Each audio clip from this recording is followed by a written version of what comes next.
Hey everybody, this is Josh Pillault, making the very first video after my second prison sentence where I did another year, followed by mandatory 6 months halfway house for failing a drug test. For those who don't know about my prison sentence, I went for talking trash on a video game. I've got other videos that'll cover that. It's in the earlier videos on my channel. So, the number one question that I've been asked since I got out of prison this time is how I met my wife, because we are officially married.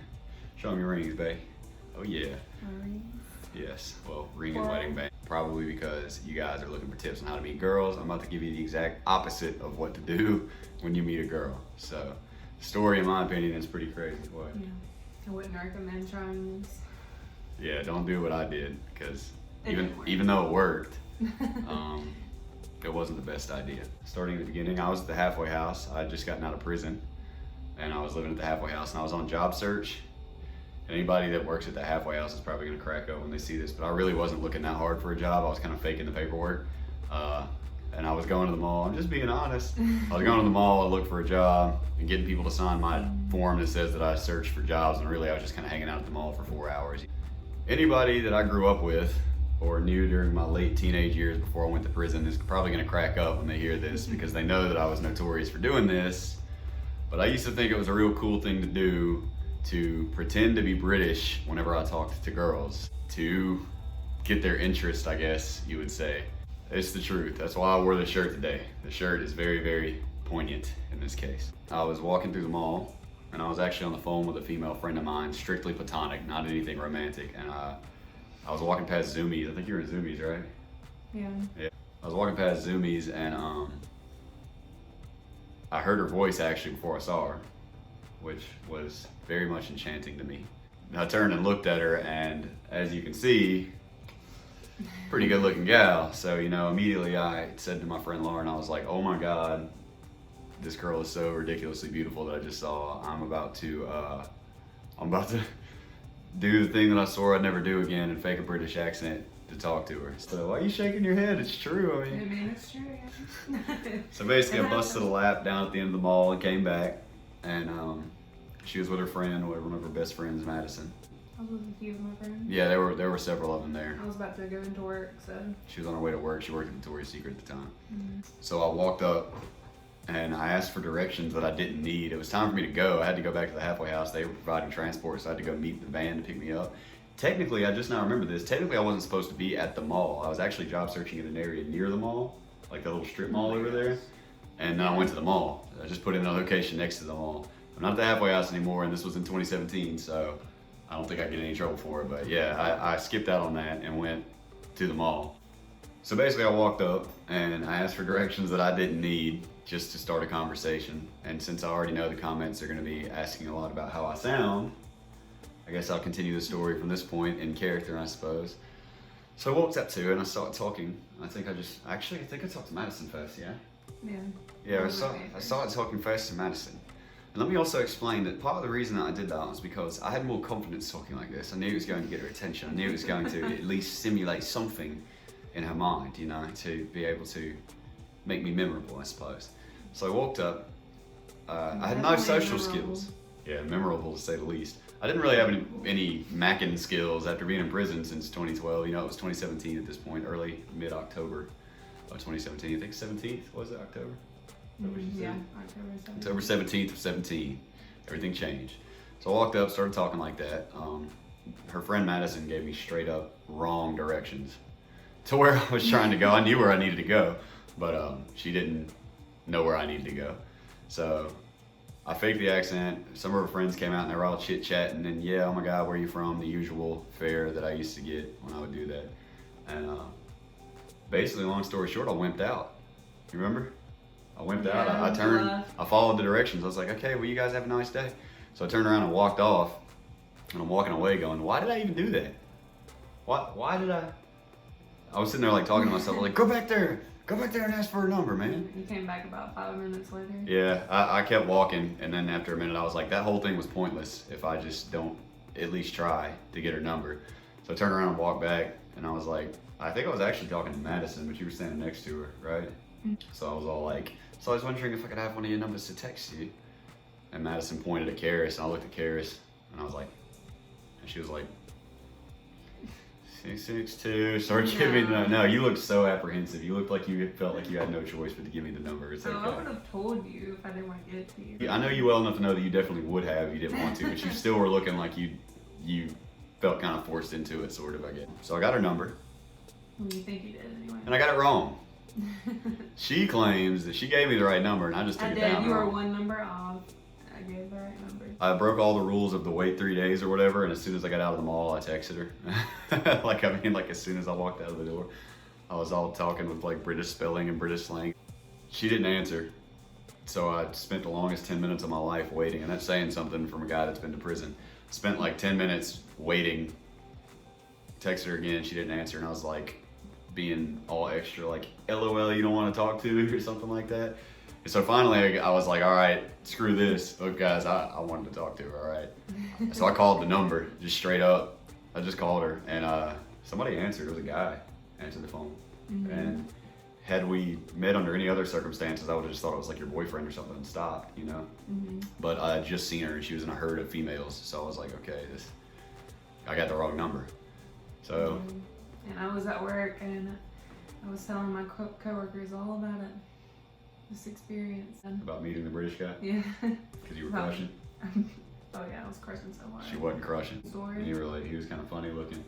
I had on a polo. Nah, I didn't say that. I don't wear polos. I don't wear nice looking shirts. They feel funny on me. But I was supposed to be on this ostensible job search. Golly, I looked like a square, and she was obviously kind of like into the emo and punk rock type stuff like I was. So I was like, damn, she thinks I'm a square. She's not gonna text me back. She thinks I'm a square British guy. Like she might have been into it like me as a British guy, but a square? No, definitely not.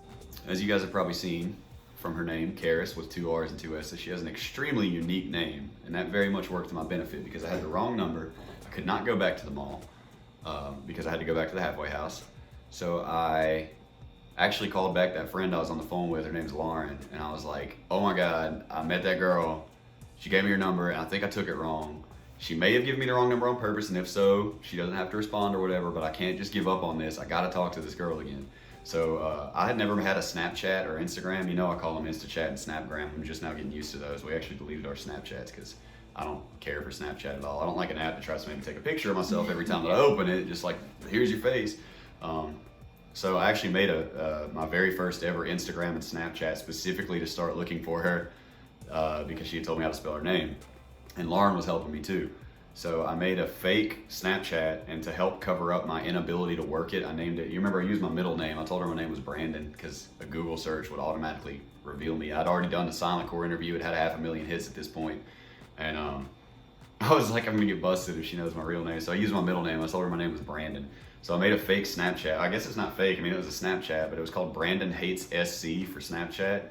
And I picked some stupid last name that I thought sounded English for my Instagram. And I started looking for, and Lauren, I think, found you first, right? Yeah, she found me. Lauren found her first. And I was like, tell her the British girl wants her number. She's like, I'm not calling you British, damn it. The only reason I'm even gonna say your name is Brandon is because it's your middle name. She's got a lot of honor about herself. She's a really nice girl. And she wasn't gonna help me just like pull the wool over this poor girl who would become my wife's eyes. She messaged and was like, hey, you met my friend at the mall today. His name's Brandon. He's real cool, and he thinks he took your number down wrong. Let me tell you, dudes, I was Google searching for her so hard. I was like, Karis, 2 R's, 2 S's. I was like, Karis, Tupelo, Karis, Mississippi, Karis. And I just found these pictures of her on like this like hot emo girls page on Facebook. I told you about that, where you're holding your hair out. And, don't we look a shot? It's a sexy picture. And I mean, that's what I was Lauren about, found her. so. Yes, exactly. Lauren found her, and she was like, oh my God, this girl has like 20,000 Instagram followers. I was like, damn, I'm not the only one admiring. So she messaged her, and then right after that, I found her of my own accord, actually. I don't think Lauren sent me the link to your Instagram. I think I found it. I could be wrong about that, though. But then I messaged her, and I was like, hey, we met. What's up? I got your number wrong. You want to text? And she was like, yeah, okay, here's my number. So then I started texting her again. We actually talked on the phone, I think either that night or the next night. You remember? Yeah, we talked on the phone a few times. Yeah, it was, I mean, the first time we called was what I'm at, but I think it was like the next night maybe. I walked back and forth in the hallway at the halfway house, like faking this British accent while all the staff and the other inmates there were walking around going, what the hell's he doing? And they're laughing and stuff, and I'm like, shut up, dude, don't bust me out. I remember your mom came in and I was on speaker and she told me she liked my accent. I told her I like hers. Remember that? I like your accent, even though mine's the same secretly. Even though it's not an accent to me, from my perspective. I think I sound about as American as you possibly can, at least from a stereotypical point of view. I got a deep voice and a damn Southern accent. So we talked, and it became apparent to me very quickly that she was not interested in me like that. She was just being cool, you know, and just down to be friends or whatever. A few days after we started texting, she dropped the ball on me. What'd you say, babe? I said that I wasn't the one for him, but that he would find that person someday. That's what she said. She was very sweet about it. She was being a sweet little wifey. I was sweet. You were being honest, and I didn't like that. I wasn't gonna lead you on. No, you didn't lead me on at all. I was begging. I was like, I can take you to get some food. We can go to the movies. We can, you know, do whatever you want. I'll buy you stuff. And she was like, no, I don't like guys buying me food because then they feel like I owe them something. So just like any straight male does when they come into contact with Karis and they find out she's in a relationship or not interested in them, I stopped talking to her. I didn't really have much purpose because I didn't want to be friends with her, not just regular friends. I'm being honest. I was going to drive me insane. I thought she was the most gorgeous girl I'd ever seen in my life. I wasn't going to just sit there and talk to her, wait on something to happen, you know. And I'm not the kind of guy to keep pressing and pressing and pressing. I mean, when a girl says she's not interested, give them their space, guys. No means no. So I backed off. And that's the best thing you could have done, because if you would have most guys don't. Because if you would have kept on, I would have blocked you for sure. And the story would have ended there. I just backed off. I mean, she said she wasn't into me like that. I said, okay, that's cool. Maybe we could be friends. We both know we ain't gonna be friends, you know? Or maybe I'm the only one that knew that. Maybe you were like, maybe he'll be my friend. I was like, nah, I got better shit to do with my time than sit there and pine after her and pretend to be her friend. About that point in time, I realized this was the first time ever that the British accent wasn't working.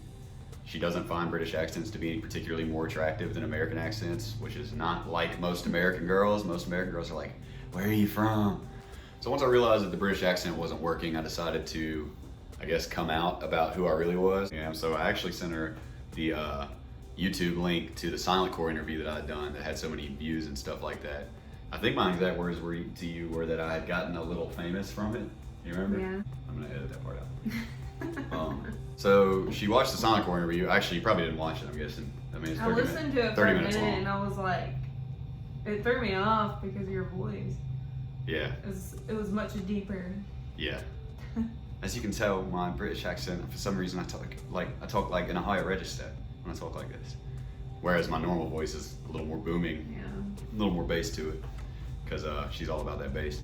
I sent her the link to the Silent Core interview, and I guess at that point you told your family, right? You know that British guy that I was on the phone with, he's not British. I told my friends, I told my family, I told everybody. Everybody was freaked out. Everybody was probably like, a dude's a psychopath. Yeah, he went to prison for threatening a school, even if it was sarcasm, even if he's getting attention for it or whatever. I mean, I think they thought that you faking the British accent was a little more psychotic than the actual threat. I'm down with that. That's honest, yeah. That is some weird shit, you know. I'm telling you right now that my friends that I grew up with are not gonna be surprised. They're gonna go, wow, it actually worked once. She likes to say that it didn't work, but we're married, so. It worked. Okay. As a matter of fact, if I'm not mistaken, her father's exact word to describe me was that I am dangerous, right? Mm-hmm. And now he's my father-in-law. We came a long way. Yeah, after that, I just expressed how disappointed I was that you lied about it, and I told you that you should just be yourself, and then we pretty much just stopped talking. I was a little embarrassed. The big thing with this family that I've learned now, them being my in-laws and me living here and stuff like that, is that like honesty and integrity are a lot more important to them than a lot of the people that I've been involved with in my life. So really the bigger issue here was that I had lied about it at all. You know, it wasn't necessarily even what I did, it's just more that I was dishonest right from the beginning, which is not very... It's not a good way to start off. It's not a good way to start off, not at all. I mean, what are you expecting to come from that, you know? So, I guess you fast forward a little bit, and I was sent to rehab after I got out of the halfway house. I had not been caught relapsing or anything. I don't think, as a matter of fact, I hadn't relapsed at that point. But I got sent to rehab just because of my history and stuff. And the whole time I was in rehab, my phone was off, obviously. You can't have your phone there. And she didn't text me at all during that time. We hadn't texted in a month or two before that anyways. Coincidentally, whenever I got out of rehab, I think it wasn't but like maybe 2 weeks or something like that. Well, I was kind of curious as to where you had went. She actually texted me out of the blue. which knowing her personality now, that's really surprising to me because she does not like randomly, even when she was single, doesn't randomly text back dudes that she stopped texting a long time ago. Like when it's dead, it's dead. So I don't know why I did that, but I did. Well, I was wondering where you went because you disappeared from everything for a while. So I was like, what happened? I just got up and sent to rehab, and I still am not totally entrenched in social media and stuff like that. I'm just now easing back into it. And so, I mean, it was really weird to everybody that I said, oh, in February, YouTube videos, and then February rolled around and I was missing because I went to rehab until May. Mm-hmm. So she texted me and she was like, hey, how are you? And I was being very short with her, I think. I didn't expect anything to come from it, you know, and I didn't want to sit here and just be like lusting over this girl again. And I was doing a lot of really ignorant stuff at that time. I think that was about the time that I relapsed. And so I was drinking like constantly, just steadily drinking and hiding it from everybody and trying to get a grip on 2017 or 2018 at that point, just trying to get a grip on it and catch up on the things that I missed. And I was making a lot of really bad decisions that unfortunately would, you know, impact our relationship in the early stages because I wouldn't man up and get my shit together like I needed to. So I texted her back and I was being really short. And guys, here's a little pro tip about the females. Just keep it short, man. Don't be extra. Don't be thirsty. Don't be thirsty. Let them come to you. You know what I'm saying? Don't be extra. It doesn't work. Hit them with that little lasso. You know what I mean? And just don't be extra. Don't be thirsty, man. Give her some space. If she likes you, she'll come around. Mm-hmm. So I'm not sure how long we were texting before we had the famous phone call. What do you think? With me and my normal voice, regular phone call. Probably only a few days. I was thinking like maybe the same day even, but I think I'm wrong about that. Everything's kind of blurry. No, 2 or 3 days later, not sure. she let me call her. You know, we kind of chatted about it for a while. And I think we talked on the phone for like 4 hours, huh? It might have been that night. I personally thought it was that night, I think it was but I'm that not night. sure. We could probably look at your phone, but it would take us like 7 hours to get it. It would take a long time. I think maybe that night or within a day or two, we were on the phone and we talked for like 4 hours. One thing that I've always been really attracted to about her is her taste in music. We both love pop punk. I prefer, or know more about at least, the old school versions of it, you know, like more like the Sum 41 and the Good Charlotte, Blink-182 and Green Day and stuff like that, where she's very much into pop punk on the new age scale. Bands such as The Story So Far, State Chance, stuff like that. With Confidence. Yeah, With Confidence. That was one of my favorite bands in October 2017. I think that's the band that you told me was your favorite. Yeah, it was one of my favorites then. So we had a similar... Not so much anymore, but Ooh. it's irrelevant. I was really attracted to her taste in music, and we actually spent part of the phone call with her putting YouTube on her TV and playing music pretty loud while we texted and just kind of enjoyed the music together. And I personally felt a ton of chemistry. I felt chemistry from the second that I had seen her. Really, even whenever I heard her voice, I don't know how to put it. I felt something really special. And I obviously made the wrong decision with the way that I approached that, but I did feel something really special. And this phone call was kind of like almost it just felt like fate unraveling in my opinion, you know, like I was like, oh my God, this is crazy. Because that night that I got back to the halfway house and found you on Instagram, oh my goodness, I remember sitting down with Jeff Bledsoe and showing him your Instagram and just being like, dude, look it, oh my God, oh man. And he's all like, you gonna talk to her? I'm like, yeah, I'm talking to her. She thinks I'm British. He's like, you're a dumbass. But we talked on the phone for a while, and a few days later, it kind of escalated to a certain extent because I was just making a lot of bad decisions and I was having a bad day, and I told her that I needed a friend. So that's the first time she borrowed her mom's car because that was when you blew out your car, right? Yeah, I had a blowout on my tire. She had a blowout on her tire, and so she borrowed her mom's car and came to see me. Her mom let her do it. She showed her mom the text and was like, hey, the guy that said he was British but isn't British wants me to come see him. Can I go hang out with him? So she drove all the way to Oxford, which is what, 50-minute drive from here or something like that, 45-minute drive, and she picked me up, and we had just an absolute blast. I mean, at least in my opinion. I don't know about you. No, it was great. We had an awesome night. We had a really good time. We just hung out. We didn't even do anything, like go anywhere. It wasn't movies or food or anything. We just drove around and talked, and I showed her places in Oxford that were important to me. You know, I showed her the skate park, and I showed her Cheney's Pharmacy, where I used to hang out behind there. People in Oxford will know. We just had like this really undeniable chemistry that was just, from the second that I got into the car, I made you hug me whenever you got there. She pulled up, and I thought it would be awkward if I just got in the car and tried to kind of like Christian side hug with her.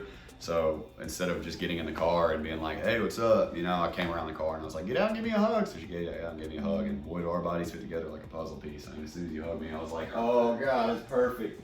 Yes. And she's only an inch shorter than me, so I love that. So we had a really good time. We talked all night. We talked about music and all kinds of stuff, you know, and we had a little couple kisses, you know, little first kiss going on. Didn't happen. I'm just kidding. Yes, we definitely It had might some have first happened. kisses.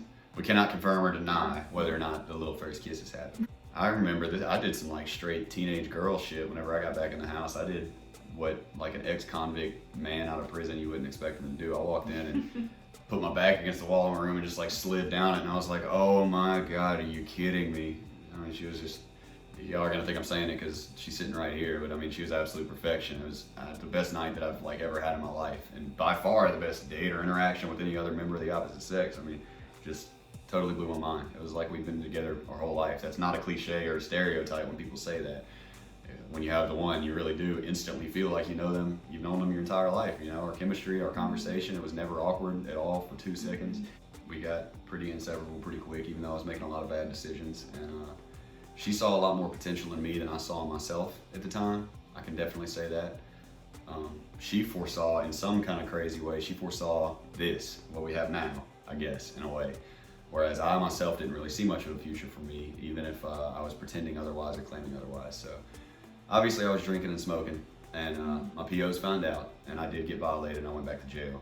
And boy, did we have some rough times when I first got to jail. Yeah, it was rough. It was definitely rough because I made some bad decisions and put myself there, and I had this absolutely amazing woman that was, you know, ready to do anything for me, and I had just given it all up because I wanted to get high.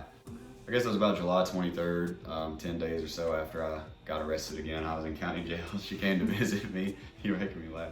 She came to visit me and broke up with me. Dressed fine as hell, did all her makeup up, and sat in the lobby of the visitation room and said, I'm here to break up with my man. And they were like, you go girl. And so she came in there and broke up with me. And I was like, you won't see me again. And they didn't. That's just because he got transferred. But I did get transferred, yeah. To prison, so they're probably like, damn, she was. Yeah, they think She's that she right. was dead serious. They were like, damn, she dumped him, good for her. She made the smartest decision she probably could have made at that point in time, and actually fully broke up with me and left the room without letting me apologize or anything or talk her into taking me back. And I say that was the best decision because it really made me pull my head out of my ass. It was the first time that I really in-depth considered the fact that I really could lose her, and that I really had to get my shit together and make some big decisions and pursue this relationship if I really wanted it to happen. And so I think that was a really major turning point in our relationship, because whenever I called her later that day, you were still not budging that first day. I called her later that day and she was just like, you're acting like an ass. You got the world at your fingertips right now and you just won't get it together, and I see so much more in you than what you're doing, and you don't even seem to see it. I had a real long, hard night thinking about what I was doing with my life and where I wanted to go, and whether or not I was actually behaving in a manner that could get me to the places. Because they say when you want to get something, you know, you look at your goal and then you work backwards from there. And so the path from where I wanted to be to where I wasn't a straight line at all. I was all the way off over here when I should have been walking this line. You know, I really saw her being a part of that. And so made some big decisions. And the next day, I think I begged you for like 2 hours. And we spent hundreds of dollars on the phone when I was in county jail. Hundreds of dollars on the phone. And trying to figure everything out. I started begging her to take me back. Begging. I mean, just begging. This video's gonna be so long. Started begging her to take me back. Just straight up begging. And finally, in the end, I said, will you please be official with me again? Will you be my girlfriend? I can do better. Even if they send me to prison, I'm gonna do better. And you said, I guess. I guess. Best 2 words she ever said to me was, I guess. Because that meant that we were official again. I knew her well enough to know that she was an extremely faithful girl. You know, she had a lot of the morals that I had been lacking in my previous relationships. Shaved her own. And I knew that this was something that was different. And I ended up getting sentenced to a year, which was a bad day for all of us. Your mom said that she went straight to ugly crying when he said a year.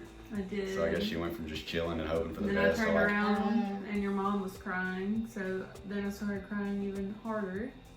Of course. I heard a lot of people getting out and messing up like that. I guess it's not how you start, it's how you finish. It's what somebody commented on one of my videos once, and I'm sure that's an old quote, but I like it a lot. At some point between my getting sentenced and actually getting transferred to prison, her mother was rightfully very suspicious of me and thought that I was essentially trying to latch onto her because I was going to prison and I just wanted to keep her by me, you know, and I'd say and do what I had to keep her. I'd already known at this point that for the first real time I knew that I could be happy in a long-term relationship. I never saw myself getting married. I actually have a crossed out heart tattoo. I never saw myself getting married. I may have spoken about it in the past, but I really never thought that I'd get married, and I figured if I did, I'd be miserable like everybody else is when they get married, you know? But I knew that this was something that could be very long-term. I mean, just for the rest of my life, as long-term as it gets. And I'd already been kicking around the idea of like one day maybe asking her to marry me. When her mom was sitting there accusing me of having ulterior motives to it, I wouldn't say I lost my temper really, but I got a little defensive, and I was like, you know what, if she rides out with me through this prison bit, I'll marry her whenever I get out. And I feel like that could possibly be misinterpreted as like kind of what your mom says sometimes, is like, oh, well, you're just doing that because you want her to stay with you or whatever. But it was really just the best timing, in my opinion, for me to unveil that I was serious about it and that I did want to marry her and have a long-term relationship with her. I don't know if she believed me at first. Did you believe me? Not really. I don't blame you. I was acting like a dumbass. I was very skeptical, to say the least. I remember when I asked you that, I was on speaker with you and your mom got quiet. She had gone from kind of like chewing me out to just like silent, letting you answer, you know, kind of letting you respond. Because I mean, that was essentially an engagement request. It was the best that we had at the time anyways. Also, to be honest, I was drinking a little bit that night, so. Oh yeah, good point. I don't drink ever, but Me neither. especially not now. Especially not around me, right? She did ride with me through that prison bit, and we had a lot of ups and downs, and I lost visitation very early on. Yeah, we went almost a whole year without seeing each other. Slightly less than a month into the actual arrival at prison, I lost my visitation privileges, so I didn't actually get to see her at all for the rest of my prison sentence. I lost phone privileges as well, so essentially we only had email, and that ended up, in my opinion, being a really beautiful thing for our relationship because it kind of got physicality out of the way, you know, and really let us connect like mind to mind and soul to soul and get to know each other on a strictly mental level that maybe it would have taken longer, you know, if I'd have never gone to prison. We wouldn't have ended up together if I wouldn't have gone to prison, but it definitely would have taken longer because of physical distractions, in my opinion, you know. I mean, you gotta get a little bit deeper when you have 10 months of solid nothing but emails with your significant other. We had a few close calls. We had a few bad times, you know, that we didn't know if things were going to recover. But in the end, she wrote it out. I mean, it's the only woman I've ever been with in my entire life where I've never questioned whether or not she was cheating on me. And I'm sorry, my exes are gonna thumbs down again for that, but it's true. I was a very suspicious guy by nature as far as women went, and yeah, like I care. I was a very suspicious guy by nature regarding women because of some stupid crap, you know, first little puppy love when I was 14 or whatever. I thought I had women figured out, and I just never thought I was gonna trust a woman again, and I never for 1 second doubted her. And whenever I got out, I think I knocked the breath out of you. I still hate how hard I clapped you. I hit her like a truck when I got out of the prison. No, I didn't. I just straight, I didn't even realize it. She allegedly didn't realize it, but I felt just like meat slapping meat because my stomach hit her chest so hard. Like, I should have brought the letters. Oh, good grief. We had a whole lot of letters. Like hundreds. We got like hundreds of letters that we wrote each other as well as emails, and we got to know each other extremely well. And pretty much from there, the rest has been history. We actually did finally manage to get permission from my PO for me to get married. On October 11th, we got married. They gave me permission October 10th. They waited a long time and talked to everybody's families and made sure that, you know, the convict wasn't tricking this beautiful young woman into marrying him. And that the families were supportive of it because my in-laws have been beautifully supportive of me. I mean, for Christmas, I've got this whole PC set up that I have here. Karis bought me this damn chair right here. You know, they're very loving, accepting people in a way that I would not have been for myself. Like, there's no possible way. Even though it was not technically supposed to be able to happen, I did manage to, we managed to conceive during my time. We managed to conceive during my time at the halfway house. It was a little bit unexpected, but we don't believe much in accidents anymore. So she is now currently, tomorrow's gonna be 24 weeks? Tomorrow she will be 24 weeks pregnant. We're having a little baby girl, and her name is gonna be Annalise Pillault. Lennon as in like John Lennon. My mom almost named me that, and she thought I would be made fun of for the dictator. So I'm not scared of that. 2020, this generation kids don't even know who Lennon was. So they know about John Lennon though. So we're naming her Lennon, which I like the unconventional name. And the middle name Annalise is actually a combination of both of our mother's middle names because they both wanted the middle name to be theirs. So Ann and Elise, we just put them together. So it worked out beautifully. And it sounds great together. It does sound very good. Lynn and Annalise Pillault. Her initials are LAP, which I'd initially rallied against because lap being initials for a girl, that just opens the door to a whole lot of jokes. But anyway, the baby is due May 11th. We're having a beautiful, healthy little baby girl. I got fingernail paint on my finger. I know. Baby, I got fingernail paint on my finger. She is due May 11th. I got released on January 11th, and we got married on October 11th. Had a lot of 11s going on here lately. It's a good number for us. 11's our lucky number, apparently. Everything's going right for us on the 11th. And right now, we're just waiting on our apartment to come open.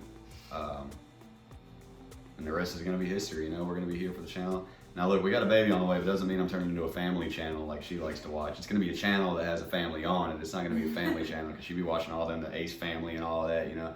I don't really like family channels in the standard sense of the word, so we're going to try and mix it up. I'll still be playing video games. I will be Twitch streaming. I have a Twitch. I'll put the link in the description.